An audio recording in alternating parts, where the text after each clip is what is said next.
쥐뿔도 없는 주제에 우리 딸한테 감히 무슨 생각을 한 거야? 58세 싱글맘 정연. 평생 아들 하나만 바라보며 살아왔습니다.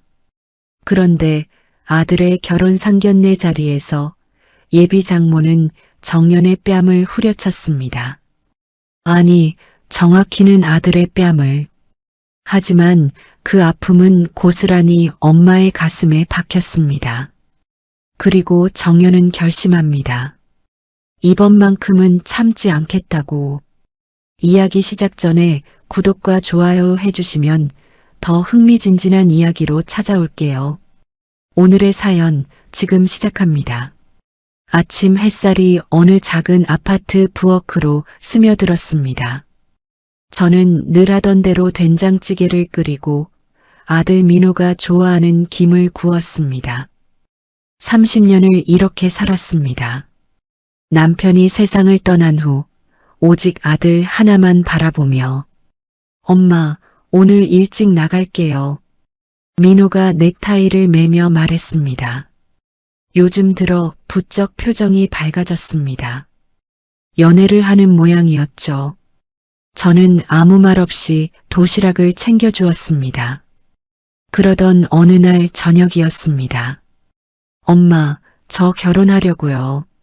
수저를 놓던 제 손이 잠시 멈췄습니다. 가슴이 덜컥 내려앉으면서도 동시에 뭉클한 뿌듯함이 밀려왔습니다. 드디어 우리 아들도 제 가정을 꾸리는구나. 그래, 좋은 사람이니? 네. 착하고 집안도 괜찮고요. 민호는 수줍게 웃었습니다. 저는 아들의 손을 꼭 잡았습니다. 이 아이 하나 반듯하게 키우려고 얼마나 애썼는데. 며칠 후 상견례 날이 왔습니다. 저는 평생 입어본 적 없는 정장을 꺼내 입고 머리도 단정히 빗어 넘겼습니다. 거울 속 제 모습이 낯설었습니다. 언제부터였을까요? 저를 위해 옷을 차려입은 게. 강남의 한 고급 레스토랑. 샹들리에가 반짝이고 테이블마다 하얀 꽃이 놓여 있었습니다. 저는 긴장한 채 자리에 앉았습니다. 어머님, 안녕하세요. 민호 엄마입니다. 그렇게 인사를 건넸을 때였습니다. 예비 장모 이경숙은 저를 위아래로 훑어보더니 차갑게 입술을 비틀었습니다. 아, 혼자 키우셨다고요? 대단하시네요. 그 말투에는 존경이 아니라 연민도 아닌 어떤 차갑고 날카로운 것이 섞여 있었습니다. 저는 애써 미소를 지으며 고개를 끄덕였습니다. 네, 남편이 일찍 세상을 떠나서요. 그런 배경으로는 고생 많으셨겠어요. 배경? 그 단어가 가슴에 비수처럼 꽂혔습니다. 저는 숨을 참으며 물잔을 들었습니다. 손이 미세하게 떨렸지만 내색하지 않으려 애썼습니다. 민호는 애써 대화를 이어갔습니다. 장모님, 저희 어머니 정말 대단하신 분이세요. 혼자서 저를 대학까지. 그래요? 근데 민호 씨, 대학이 어디라고 했죠? 아, 지방대? 이경숙의 목소리는 점점 더 차가워졌습니다. 그 순간 저는 깨달았습니다. 아, 이 사람은 우릴 처음부터 깔보고 있었구나. 상견례는 점점 냉랭해졌고 끝내 파국을 맞이했습니다. 그리고 그 뒤에 벌어진 일은 제 인생에서 가장 치욕스러운 순간이었습니다. 대화가 진행될수록 이경숙의 태도는 점점 더 노골적으로 변했습니다. 저는 그저 듣고만 있었습니다. 30년간 그렇게 살았으니까요. 참는 것, 그게 제 삶의 방식이었습니다. 하지만 민호는 달랐습니다. 장모님, 저희 어머니를 그렇게 말씀하시는 건. 민호의 목소리가 떨렸습니다. 아들이 저를 지키려 한다는 게 느껴졌습니다. 가슴이 뭉클하면서도 한편으로는 미안했습니다. 내가 짐이 되는구나. 이 아이한테, 감히 나한테 지금 대드는 거야? 이경숙의 목소리가 날카롭게 솟아올랐습니다. 주변 테이블의 시선이 일제히 저희 쪽으로 쏠렸습니다. 아니, 그게 아니라 민호가 말을 더듬었습니다. 그 순간이었습니다. 귀청을 찢는 소리와 함께 이경숙의 손바닥이 민호의 뺨을 후려쳤습니다. 시간이 멈춘 것 같았습니다. 민호는 뺨을 감싼 채 멍하니 서 있었고 저는 그 광경을 지켜보며 온몸이 얼어붙었습니다. 쥐뿔도 없는 주제에 우리 딸한테 감히 무슨 생각을 한 거야? 이경숙의 목소리는 레스토랑 전체에 울려 퍼졌습니다. 사람들이 수군거렸습니다. 누군가 핸드폰을 꺼냈습니다. 저는 떨리는 다리로 일어섰습니다. 저기요. 제 아들한테 왜 그러시는 겁니까?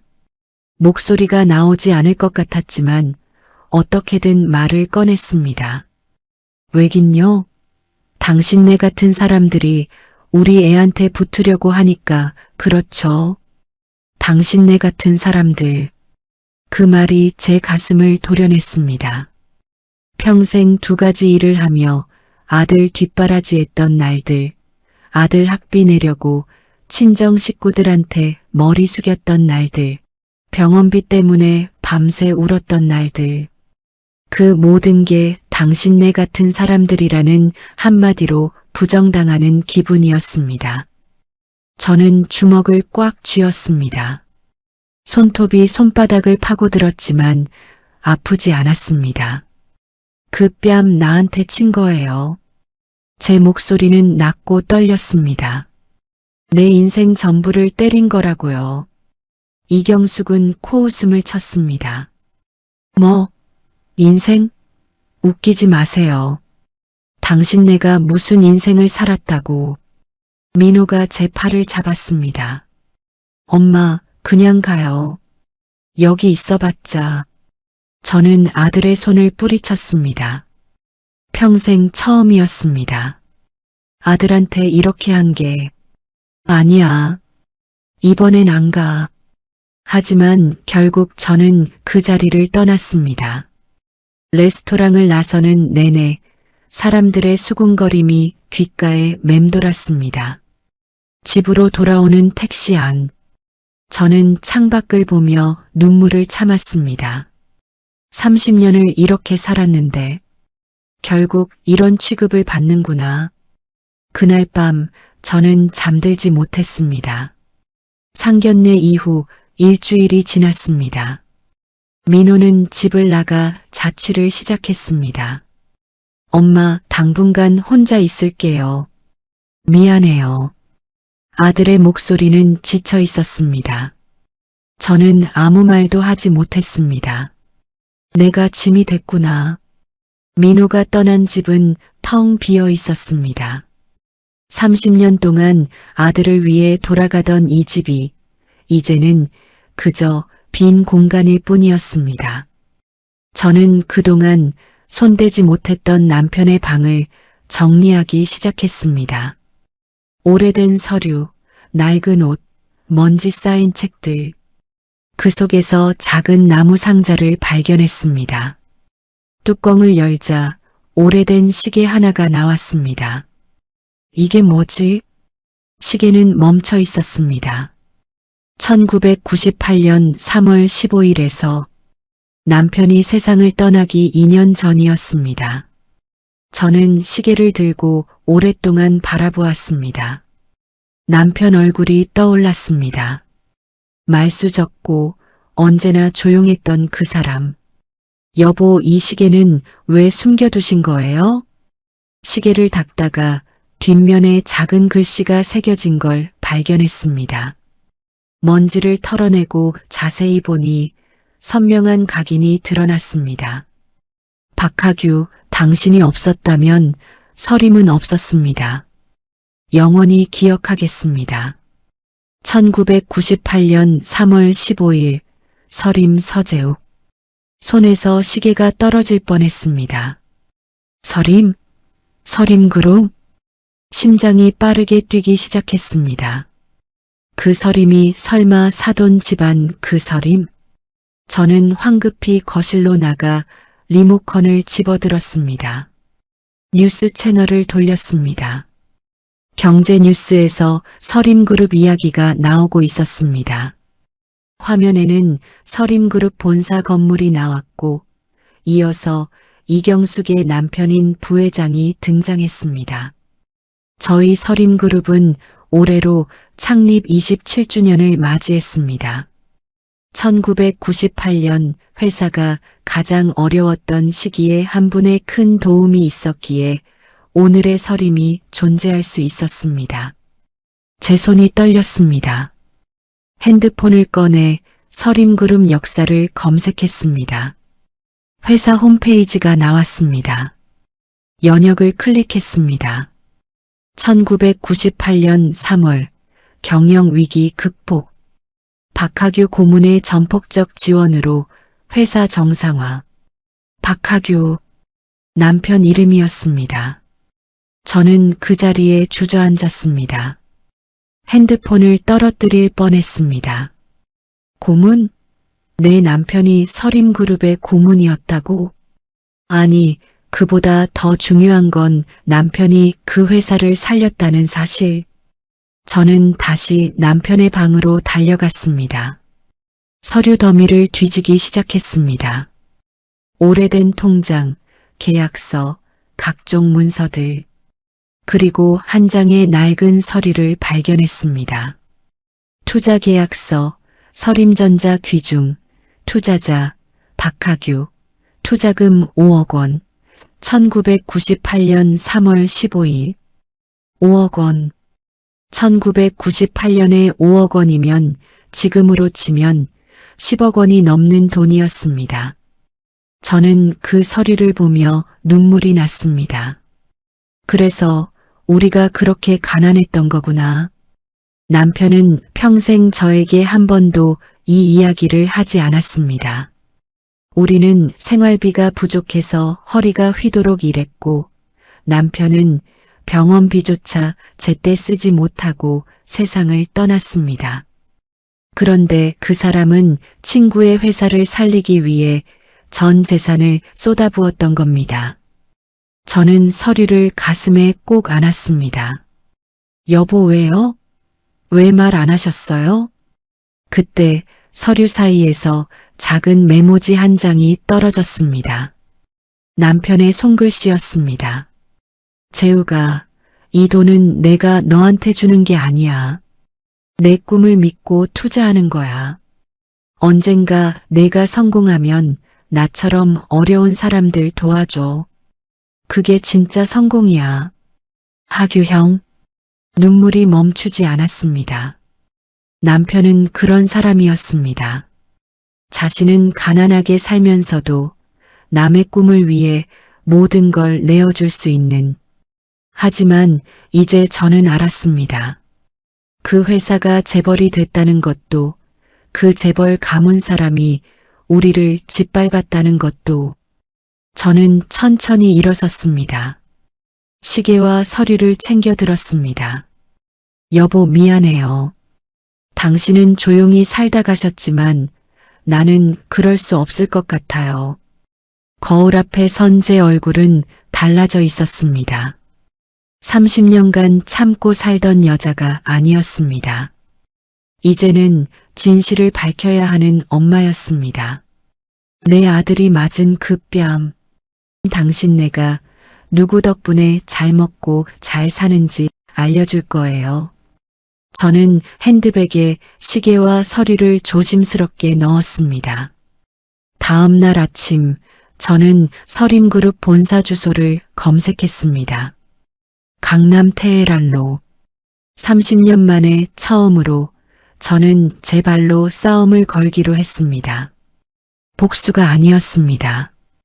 단지 우리도 떳떳한 사람이라는 걸 증명하고 싶었을 뿐입니다. 그날 밤 저는 잠들지 못했습니다. 시계와 서류를 책상 위에 놓고 밤새 그것들을 바라보았습니다. 정말 가야 하나? 이렇게까지 해야 하나? 하지만 아들이 뺨 맞던 순간이 자꾸만 떠올랐습니다. 그 치욕의 순간, 제가 아무것도 할 수 없었던 무력함이.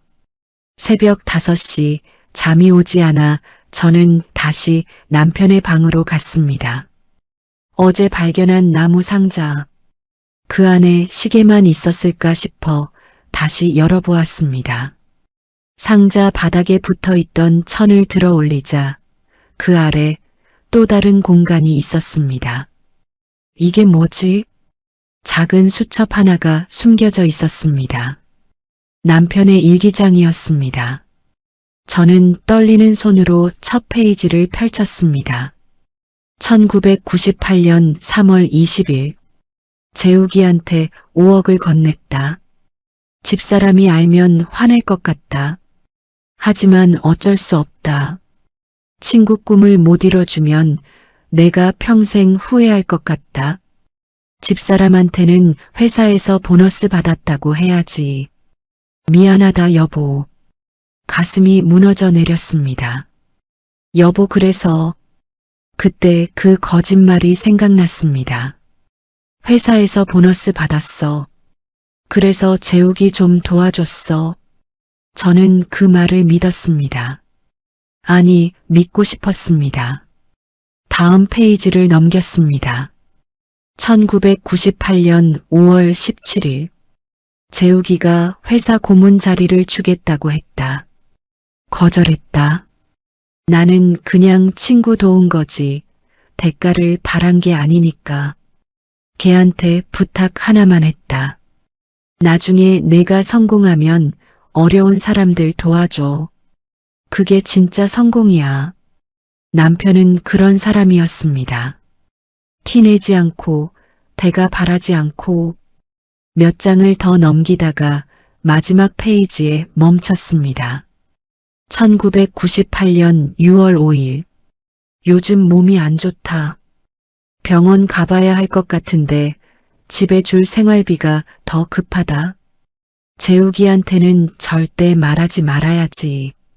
내가 준 건 투자지 빚이 아니니까. 일기는 거기서 끝이었습니다.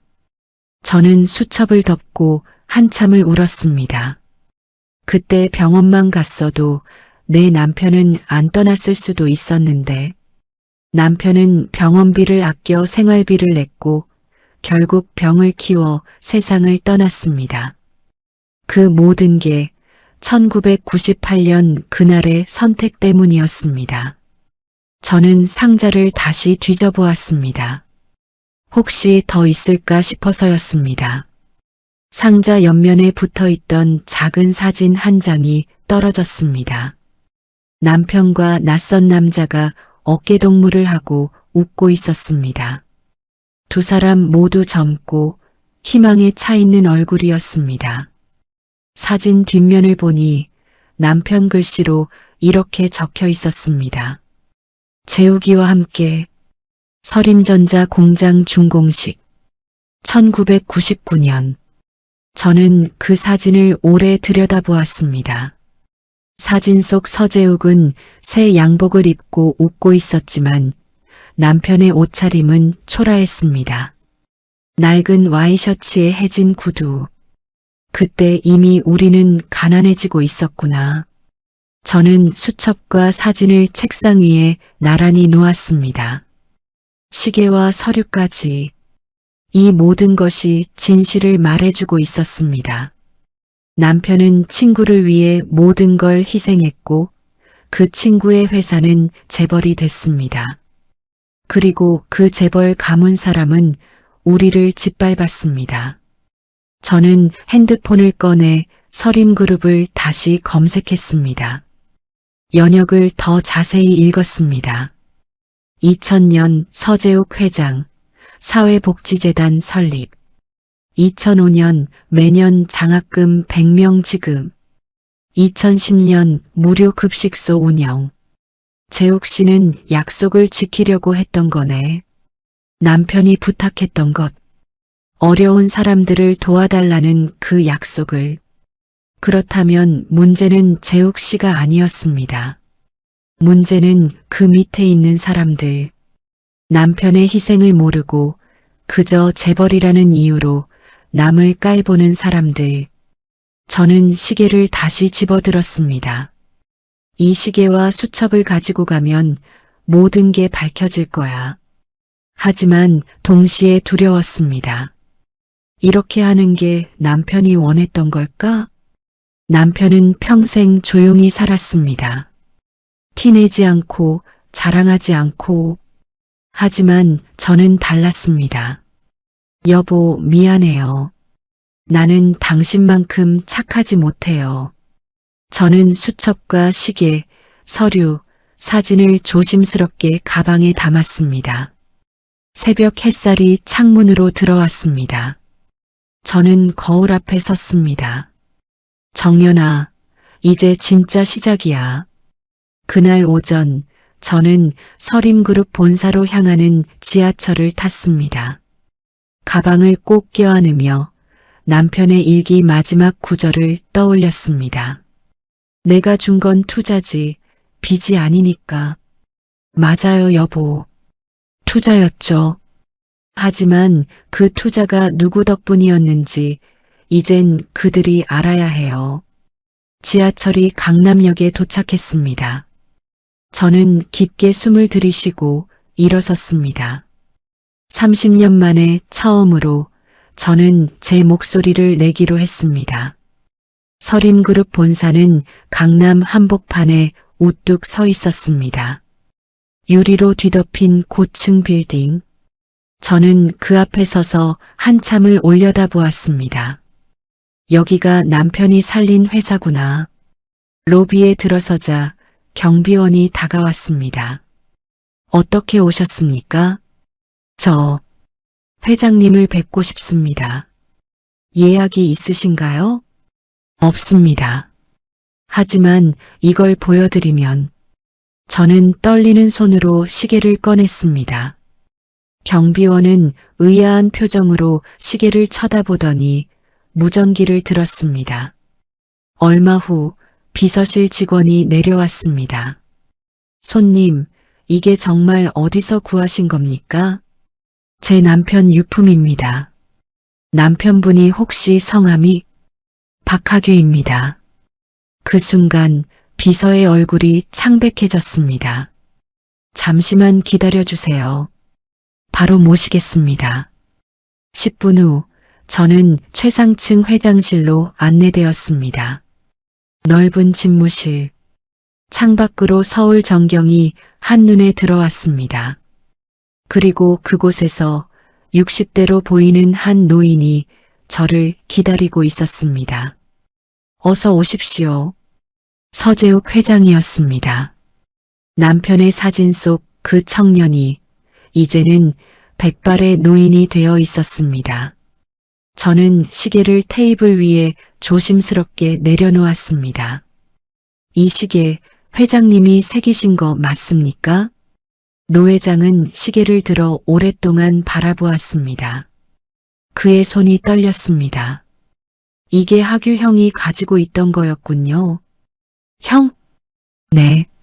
하규 형은 저에게 친형 같은 분이었습니다. 아니, 은인이셨죠. 노 회장은 천천히 말을 이어갔습니다. 1998년 저희 회사는 완전히 망할 뻔했습니다. 부도 직전이었죠. 은행도 투자자도 모두 등을 돌렸을 때 하규 형만이 저를 믿어줬습니다. 저는 숨을 죽이고 들었습니다.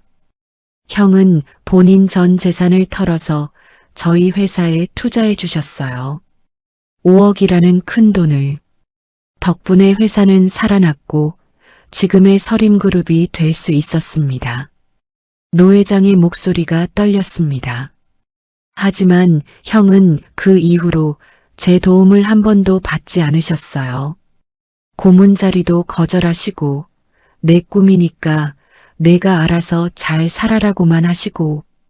노 회장의 눈시울이 붉어졌습니다. 제가 아무리 찾아뵙고 보답하려 해도 형은 계속 피하셨어요. 그러다 어느 날 돌아가셨다는 소식을 들었습니다. 장례식장에도 못 갔어요. 어디서 하시는지 몰랐으니까요. 저는 가방에서 투자 계약서를 꺼냈습니다. 이것도 보시겠어요? 노 회장은 서류를 보더니 그 자리에서 고개를 떨구었습니다. 형님, 정말 죄송합니다. 저는 수첩도 꺼내 펼쳤습니다. 남편이 회장님께 한 가지 부탁을 했다고 적혀 있더군요. 성공하면 어려운 사람들을 도와달라고요. 네. 그 약속 지키려고 노력했습니다. 장학재단도 복지사업도 전부 형님과의 약속 때문이었어요. 노 회장이 고개를 들었습니다. 그런데 어떻게 이렇게 찾아오신 겁니까? 혹시? 저는 깊게 숨을 들이쉬고 상견례에서 있었던 일을 담담히 말했습니다. 이경숙이 누구인지, 그날 무슨 일이 있었는지, 제 아들이 어떻게 뺨을 맞았는지. 노 회장의 얼굴이 점점 굳어갔습니다. 그게 우리 부회장 부인이었다고요? 네. 은인의 아드님 뺨을 때렸다고요? 네. 노 회장은 책상을 탁 쳤습니다. 이건 절대 그냥 넘어갈 수 없는 일입니다. 회장님, 저는 노 회장의 손을 잡았습니다. 저는 복수하려고 온 게 아닙니다. 그럼요. 그냥 제 남편이 어떤 사람이었는지, 우리 가족이 떳떳한 사람들이라는 걸 확인하고 싶었을 뿐이에요. 노 회장은 잠시 침묵하더니 고개를 끄덕였습니다. 알겠습니다. 하지만 이 일은 세상에 알려져야 합니다. 예. 은인을 모욕한 사람들이, 그것도 은인 덕분에 잘 먹고 잘 사는 사람들이 그런 짓을 했다는 게 알려져야 해요. 그래야 형님의 희생이 헛되지 않습니다. 저는 망설였습니다. 남편은 이런 걸 원했을까? 하지만 노 회장은 이미 내선 전화를 들고 있었습니다. 홍보팀장, 지금 당장 올라오세요. 그리고 언론사 연락처 준비하고요. 그렇게 진실은 세상으로 나가기 시작했습니다. 일주일 후 언론은 연일 이 이야기를 대서특필했습니다. 서림그룹의 숨은 은인, 가난하게 살다 세상 떠나. 재벌 부인, 은인의 아들 뺨 때려. 5억 투자로 재벌 만들어줬지만 정작 본인은 병원비 없어 사망. 저는 집에서 뉴스를 보며 복잡한 심경이었습니다. 화면에는 상견례 당시 레스토랑의 CCTV 영상이 나왔습니다. 누군가 제보한 모양이었습니다. 이경숙이 민호의 뺨을 때리는 장면이 그대로 방송됐습니다. 인터넷은 난리가 났습니다. 은혜도 모르는 재벌들, 5억 받아놓고 은인 가족 무시, 서림그룹 불매운동 시작합니다. 서림그룹 주가가 폭락했고 본사 앞에는 항해 시위가 벌어졌습니다. 통쾌해야 하는데 왜 이렇게 허전하지? 핸드폰이 울렸습니다. 민호였습니다. 엄마, 지금 뉴스 봤어요? 그래. 엄마가 한 거예요?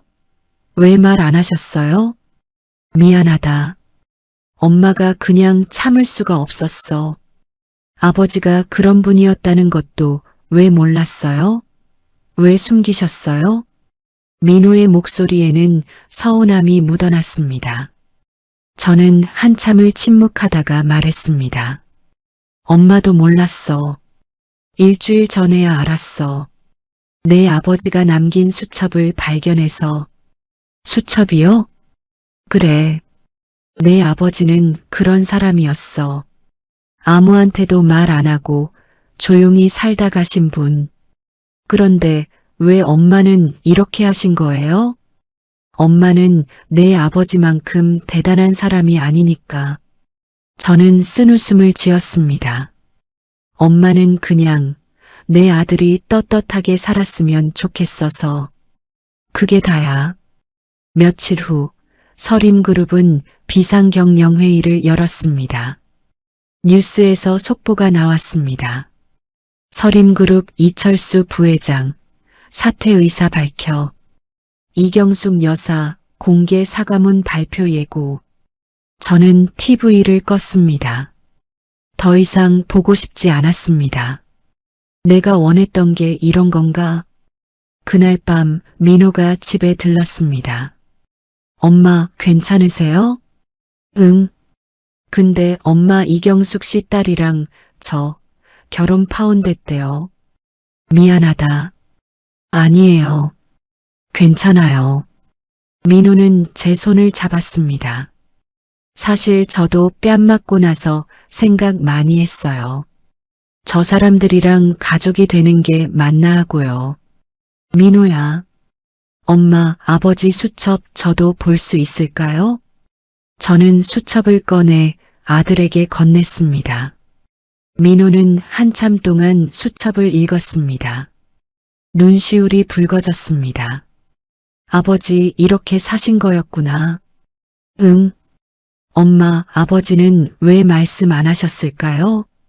저는 창밖을 바라보며 천천히 말했습니다. 내 아버지는 늘 말씀하셨어. 진짜 빛은 이름 없이 비추는 거라고. 그럼 엄마는요? 왜 이렇게 크게 만드신 거예요? 엄마는. 저는 아들을 바라보았습니다. 엄마는 그 빛이 너무 조용해서 아무도 몰라주는 게 속상했어. 특히 내가 뺨 맞았을 때는 더.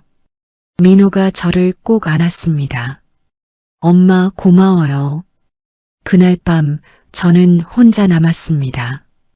뉴스는 여전히 이 이야기로 시끄러웠고 SNS는 댓글로 넘쳐났습니다. 하지만 제 마음은 텅 비어 있었습니다. 여보, 이게 맞는 걸까요? 그때 초인종이 울렸습니다. 밤 10시가 넘은 시간이었습니다. 문을 열자 이경숙이 서 있었습니다. 이경숙은 명품 가방도 화려한 옷도 벗어놓은 채 초라한 모습으로 서 있었습니다. 들어가도 될까요?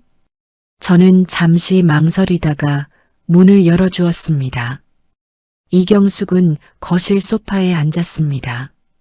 아니, 앉기보다는 무너져 내렸다는 표현이 맞았습니다. 저는 물 한 잔을 내밀었습니다. 그녀는 고맙다는 말도 없이 그저 잔을 바라만 보았습니다. 한참의 침묵이 흘렀습니다. 그날 정말 몰랐어요. 이경숙이 입을 열었습니다. 박하규 씨가 우리 회사의 은인이었다는 걸 진짜 몰랐어요. 알았으면 달라졌을까요? 제 목소리는 담담했습니다. 그럼 우릴 깔보지 않으셨을까요? 이경숙은 대답하지 못했습니다. 저는 남편의 수첩을 꺼내 테이블 위에 놓았습니다. 여기 보세요. 제 남편이 쓴 거예요. 이경숙이 떨리는 손으로 수첩을 펼쳤습니다. 1999년 6월 5일. 요즘 몸이 안 좋다. 병원 가봐야 할 것 같은데 집에 줄 생활비가 더 급하다. 수첩을 읽던 이경숙의 눈에서 눈물이 떨어졌습니다. 이분이 병원도 못 가시고. 네. 돈이 없어서요. 회장님 회사 살리느라 우리 전세금까지 다 쓰셨거든요. 저는 그녀를 똑바로 바라보았습니다.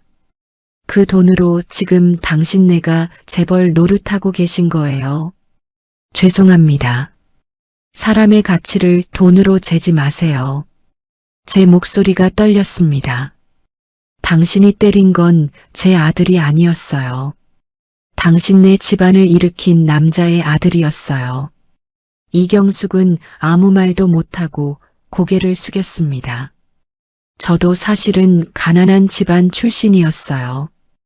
그녀가 조용히 말했습니다. 시집와서 재벌가 며느리 됐지만 평생 눈치 보며 살았어요. 시어머니한테, 시댁 식구들한테.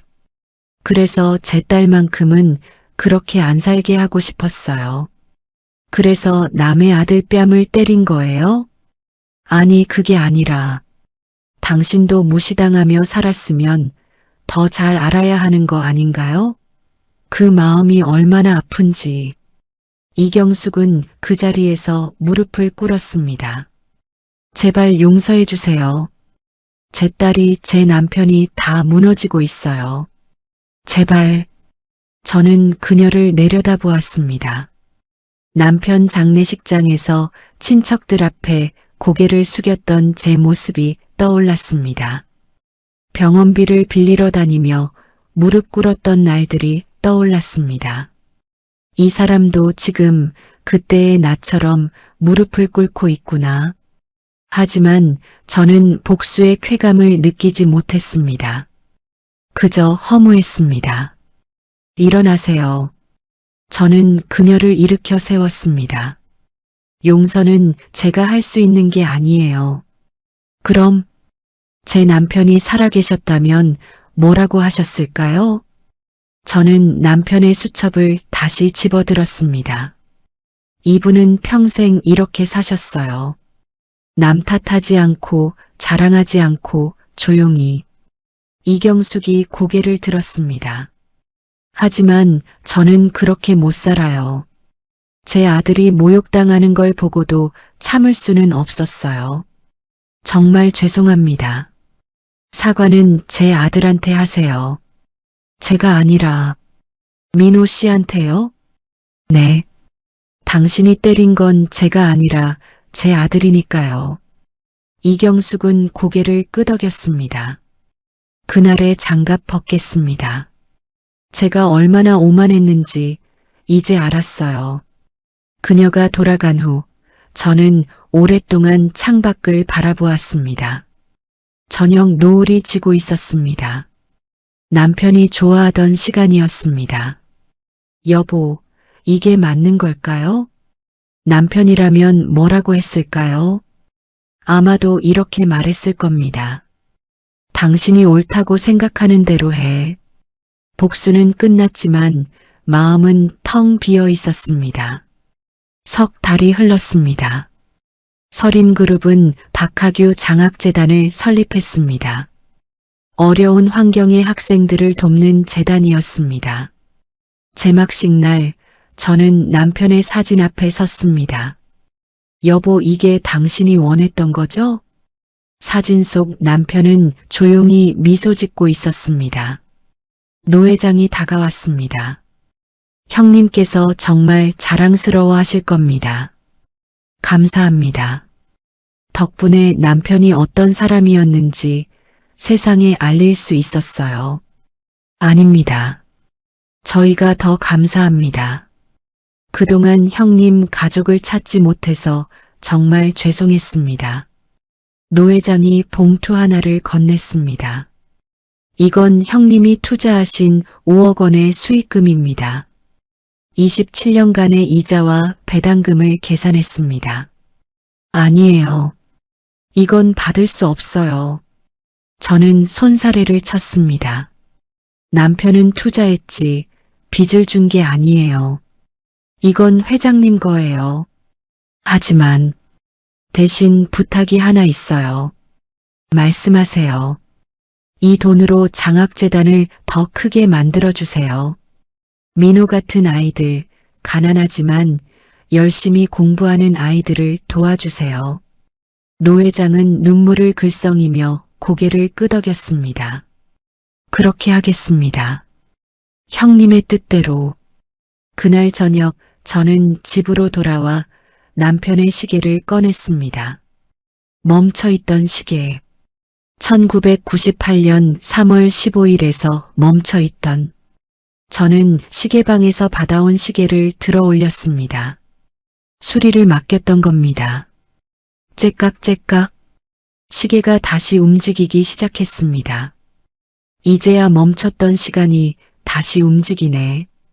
민호가 들어왔습니다. 엄마, 집에 계셨어요? 응. 너 언제 왔니? 방금요. 엄마 있잖아요. 민호가 수줍게 웃었습니다. 새로 만난 사람이 있어요. 그래. 어떤 사람인데? 착한 사람이요. 그리고 사람을 겉모습으로 판단하지 않는 사람. 저는 아들의 손을 꼭 잡았습니다. 잘 됐다. 그런 사람을 만나야지. 엄마, 그런데 제가 아버지에 대해 너무 몰랐던 것 같아요. 아니야.